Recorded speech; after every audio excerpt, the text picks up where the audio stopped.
The more I look at the broken mess that Brilliant Diamond and Shining Pearl is on a coding level, the more I realize that Sword and Shield wasn't so bad after all. Oh, who am I fucking kidding? Follow Pokemon couldn't actually follow you properly in those games to begin with, and I'm not even going to pretend to simp for those games just because Game Freak and Ilka managed to crap out a broken mess even worse than Sword and Shield. Sure, this is free real estate, but knowledge is also power. Now let's see all of the woes that are still screaming in agony in Brilliant Diamond and Shining Pearl. And of course it's fucking hilarious that people are assuming erroneously and hilariously that inevitable patches automatically save these games from such embarrassing and incompetent game devs that pissed away the game development time they had. Alright, let's see what's inside of that version 1.1.0 updates for these games. The PokeRadar encounters can have their hidden abilities when found in the wild. I'm just putting this out there. I don't know if this has anything to do with the update. It shouldn't, but knowing how much of a broken and unfinished mess these games are, I wouldn't be surprised, but that is a thing, unlike it was in the original games where hidden abilities didn't exist to begin with. But on the other hand, hidden abilities are a fixed 1 in 128 chance. I get working for hidden abilities because of their namesake, but the ability patch does exist, Game Freak, and it's ironic, don't you think, that you want people to grind for stuff like this, wasting time, brain cells, and whatever, but you have no problem automating,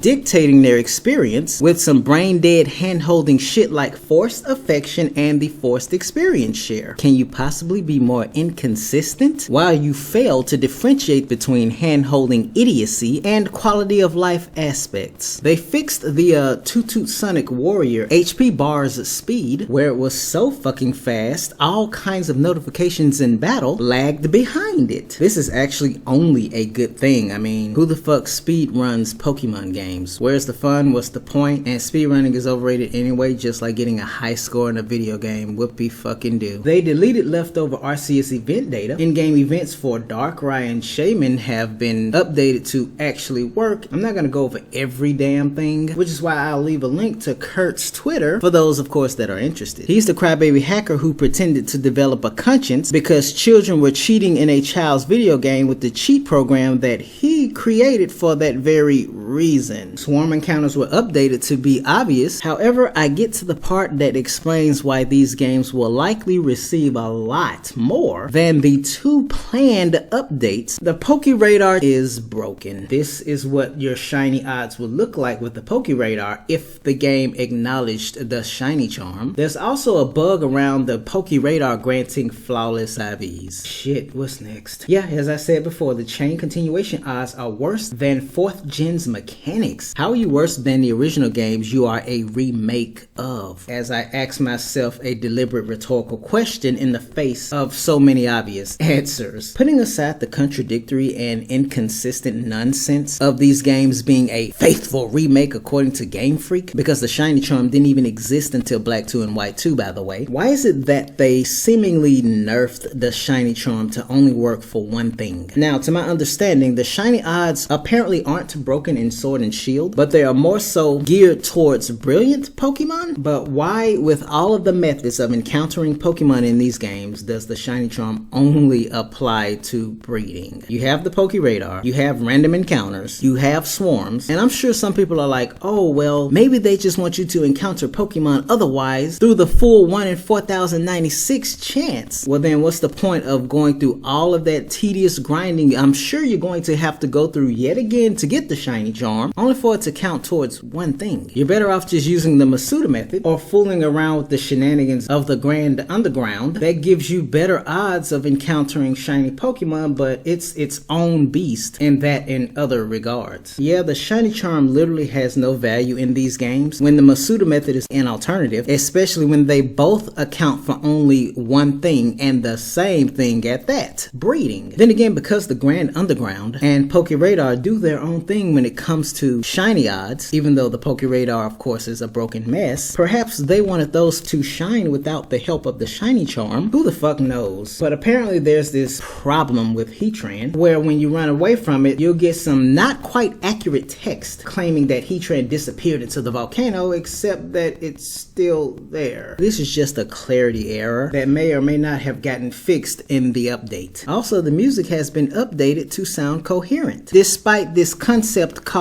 game development. Game footage is not final. The only thing that hasn't been finalized are these games. Oh look, another glitch. Guys and gals, there is still so much to unpack with these games. And there are also some quality of life improvements that have been either added with the update or been made to work thanks to that very update. But it is truly a damn shame that even after one update, as well as the upcoming updates, there's still a lot of technical problems with these games. But hey, at least you all have a legitimate startup screen to look forward to. I know I've been harping on these games with a lot of negativity, but damn, what the fuck is there to look forward to, honestly? I look for what it is. You have to update the game to include features that should have been finalized in game development. I know the patches make the game better, sure. I'm going to put it this way. Without any patches, you would not be able to do any of these things, let alone access a lot of this content. But hey, they are sure marketing these games as complete products. Ooh, look at the special offers if you pre-order the games from Amazon, Best Buy, GameStop, the Pokemon Center, and even Walmart. Ooh, look, pins featuring the starter Pokemon